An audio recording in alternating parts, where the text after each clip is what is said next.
My father lifted the crystal microphone as if it were a scepter, the ballroom lights catching on the diamonds in his cufflinks. "Some people bring gifts," he said, voice booming through the speakers. "My son brings clutter." He dangled a dented steel lockbox between two fingers, the same lockbox my grandfather's lawyer had slipped into my hands in the parking lot 20 minutes earlier.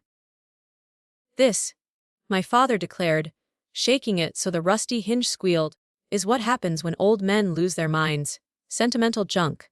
Worthless." The room laughed on cue. Board members, politicians, influencers, 300 people who thought my father, Karim, was a legend. I didn't laugh. I couldn't. My throat felt stapled shut. He met my eyes across the sea of sequins and tuxedos and smiled. A private, cruel little smile only I knew. Then he dropped the lockbox straight into the centerpiece fountain. A ridiculous, marble thing bubbling with imported mineral water and floating orchids. The metal sank with a hollow thunk. A ripple of laughter. Someone whistled. My father bowed. I didn't scream. I set down the champagne flute, stepped out of my seat, and waded into that fountain in my perfectly tailored navy suit. The water soaked my pants to the waist. Gasps replaced laughter. Someone said my name like a warning. I didn't care. My fingers brushed cold steel. I hauled the dripping box out and hugged it to my chest like a life raft. My father's face hardened, the performance cracking for half a second. He didn't like it when I broke script. I climbed out, shoes squelching, suit ruined, pride intact. I didn't look at him. I walked straight through the ballroom doors, water trailing behind me like a comet's tail. Before I tell you what was inside that rusted box, and how I used it to flip my father's empire inside out, tell me in the comments, what's the worst thing a family member has ever done to you in front of other people? I'm reading every single story.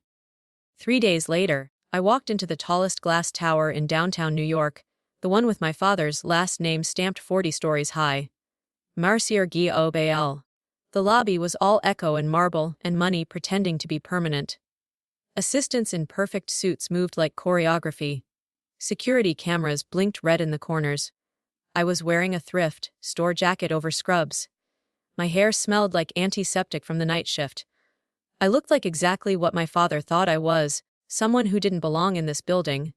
I clutched the lockbox, now scrubbed clean, in my hands. The receptionist smiled politely. "Can I help you?" "Sir, I have an appointment," I said. "With the in-house counsel. About a shareholder file my grandfather left me." Her smile faltered at the word, shareholder. But she nodded and picked up the phone. Within seconds, a man in a dark suit appeared, tie razor straight, expression neutral. "Mr. Mercer?" he asked. I flinched automatically. That name did not belong to me. Not in my own head, anyway. "I'm Wasiy," I said. My grandfather was Mahmoud Karim. He owned 10% of Mercer Global when it started. I have something of his. The lawyer's brows twitched. "Come with me." He led me past the elevators everyone else used and into a private one that required a keycard and a code. My heart pounded as we rose. Each ding sounded like a verdict. They didn't take me to a conference room. They took me to a vault. Literally. A reinforced records room behind a biometric scanner. The air inside was cold and dry, the shelves lined with fireproof boxes and binders, labeled with dates and lawsuits and mergers I'd only ever seen scrolling across the bottom of financial news channels. "Have a seat," the lawyer said. He nodded at the lockbox. "May I?" I slid it across the table. He produced a small toolkit, picked the lock in under a minute, and flipped it open. Inside was not dusty jewelry or sepia photos. Inside was a single leather folder, edges cracked with age, and a flash drive taped to the back. The lawyer put on gloves before he touched it. He skimmed the top page, then slowed. His eyes moved back and forth faster, then stopped entirely. He swallowed. "Stay here," he said softly. "Do not leave this room." He left with the folder and the drive. The heavy door clicked shut behind him, and I was alone with the hum of the building and the weight of every bad choice my father had ever made. I closed my eyes and drifted backward. Suddenly I wasn't 30 and sitting in a vault. I was 12, kneeling on the hardwood floor of my father's penthouse, scrubbing a red wine stain out of a rug that cost more than my mother's car. My father leaned in the doorway, swirling his glass. Use your wrists, not your shoulders, he said, as if we were discussing tennis form, not child labor. My younger stepbrother, Jamal, lounged on the couch, shoes on the table I'd just polished. He laughed at a video on his phone, volume up. You're doing great, Wasiy, Jamal said without looking at me. Really making the family proud. My grandfather had been there that day too. He was smaller than I remembered, shoulders stooped, hands shaking as he tried to set the glass upright. Karim stepped in front of him, blocking his way. Sit, my father said sharply. You spill again, and she cleans it up.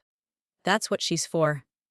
He called me she when he wanted to cut deeper, like I wasn't even enough to deserve the right pronoun. I scrubbed until my fingers cracked because the rule was simple: he speaks. I obey. He shines. I disappear. The vault door opened with a metallic sigh. I jolted back into the present. The general counsel had returned, but he wasn't alone. An older woman in a navy pantsuit accompanied him. Her hair was silver, her gaze sharp enough to cut glass.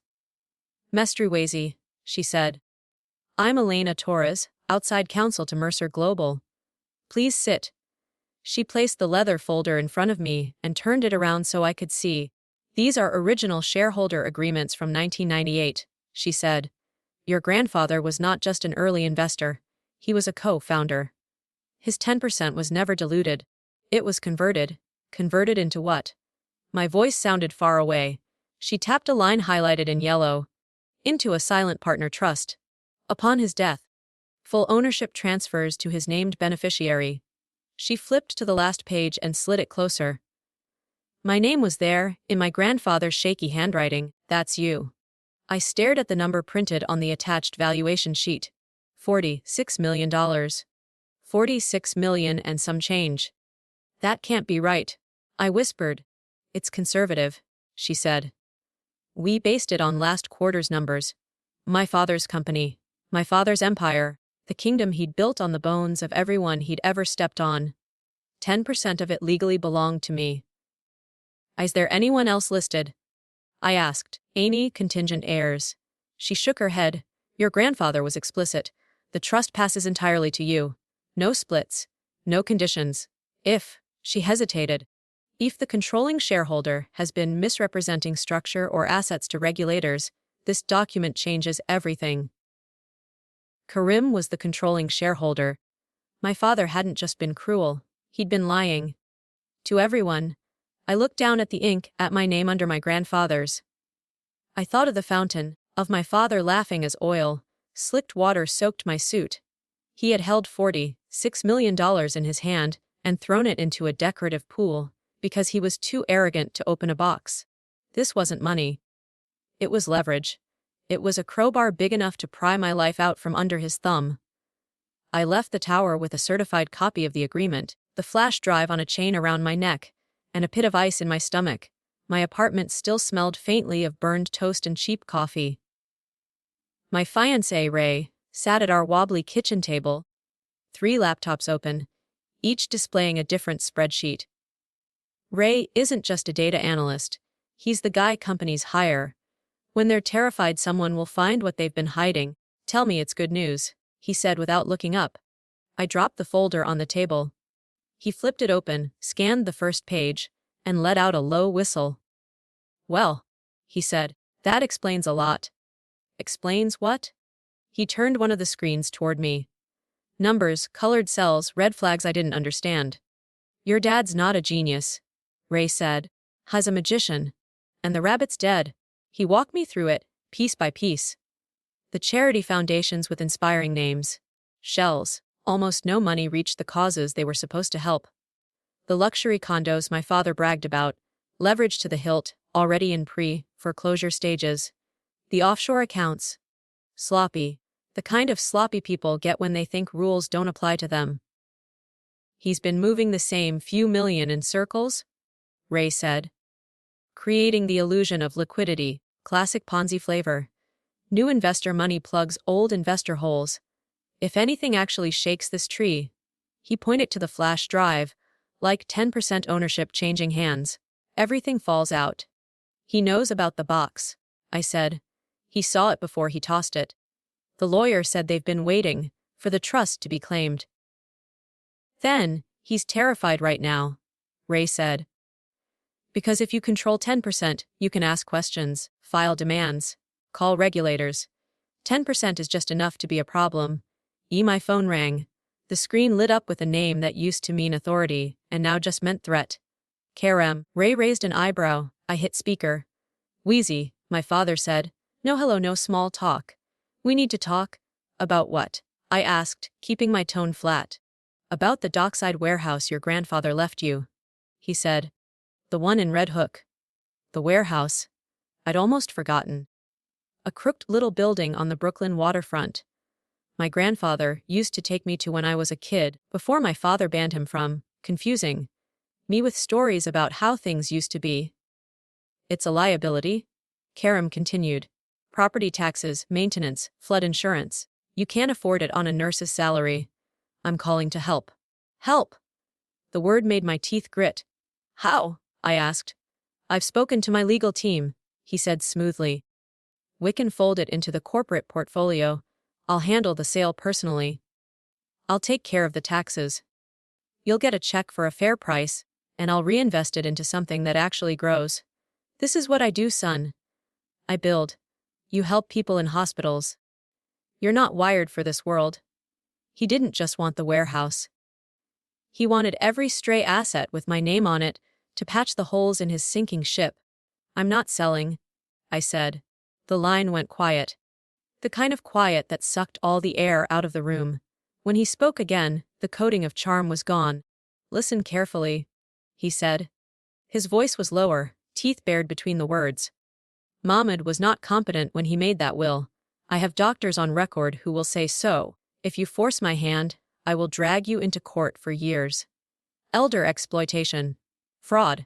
I will bury you in motions until you beg me to take that building off your hands for $1. Do you understand me? My hand shook. Ray's didn't. He held up 3 fingers. Breathe. 1, 2, 3. I understand, I said calmly. Good, my father said, sliding the mask back on. A courier will bring the transfer documents tomorrow. Sign them. Do the smart thing for once. He hung up. Ray met my eyes. He's desperate, Ray said. Desperate people trip over their own feet. We didn't spend that night panicking. We spent it planning. We didn't forge fake stock certificates or hack his accounts. We didn't need to. Reality was already incriminating enough. It just needed a spotlight. Ray pulled up case law and SEC whistleblower forms. I pulled up videos of my father's speeches, the ones where he promised transparency and ethics and whom packed. He won't just sign anything, I said. He's arrogant, not stupid. The Ray smirked. He doesn't have to sign anything, he said. He has to sign something he thinks he controls. We had an idea by midnight. By morning, it was a weapon. I waited 24 hours before calling him back. Not because I was unsure, but because silence had always scared him more than shouting. Silence left room for doubt. When I finally dialed, I made my voice smaller than it had been in years. Dad, I said. Yes. His tone was wary, but interested. I didn't mean to hang up on you yesterday, I said. I let a tremor slip into my words. I went to the tower. To legal. They showed me the trust. The shares? Ray across from me nodded encouragement. What shares? My father asked, too quickly. Grandpa's, I whispered. His 10%. It's a lot of money, Dadba. I named the number. I heard his breath catch, just once. They started talking about voting rights and tax events and audits, and I don't know what any of this means. If regulators find out I suddenly own that much, won't they? Won't they look at you? At the company? Hook? Line. You did the right thing telling me, he said softly. His voice shifted from threat to rescuer in less than a second. He'd practiced that move his whole life. You can't handle this alone. Do not sign anything they give you. Bring all the documents to me. I'll put that block into a trust under my management. We can report it as if it's always been there. It'll look clean. You can do that. I asked, injecting awe into the question. I've been doing this longer than you've been alive, he said. We have a charity gala on Saturday. The World Impact Award. I'm being honored. Come early. We'll meet in the green room. We'll sign everything there. I'll even announce the expansion of the Mercer Global Foundation. It'll look like a planned initiative, not a panic move. He wanted the stage, the applause, the credit for money that wasn't his. Okay, I said. Thank you, Dad. I'm sorry I made this complicated. That's what fathers are for, he said. When I hung up, my shoulders dropped. The scared son vanished. Ray slid a fresh stack of papers across the table. The header at the top read, Geoint Demarge Ipe, a jar MMT. It looks like a standard asset transfer, Ray said. But buried in the legalese, it's something else. We had run it past Alina, the outside counsel. She hadn't smiled. But she hadn't said no either. The core of it was simple. My father would, in his own handwriting and with his own signature, accept full responsibility for the management of all corporate and charitable entities in which the undersigned has acted as de facto or de jure controlling member. For the past 15 years. In plain English, he'd be admitting he ran everything. The paper wasn't what would destroy him, though. What would destroy him was what we attached it to. Saturday night, the hotel ballroom was full of people who could end a career with a phone call: billionaires, senators, journalists, NGO heads, cameras everywhere. I arrived 10 minutes before the program started. I wore a black suit that actually fit this time. No thrift store jacket. No dripping water. My father spotted me from across the room. He was in his element, hugging people he'd bankrupted, laughing with donors who thought families he'd displaced were just numbers on a chart. About time, he murmured when he reached me, smile frozen for the photographers. Do you have it? I opened my leather folio and handed him the packet. The top page was exactly what he'd expect to see: joint stewardship, trust allocation, buzzwords that meant nothing to him beyond, I get control. He flipped through, eyes barely skimming the text, zeroing in on the signature lines. You always told me the devil was in the details, I thought. You never believed I could read. There's a notary backstage, he said. Perfect. He walked me toward a side door labeled Privati. Staff parted like water. In the green room, away from the noise, he relaxed. Just a little. This is the adult thing to do, he said, clicking open a pen.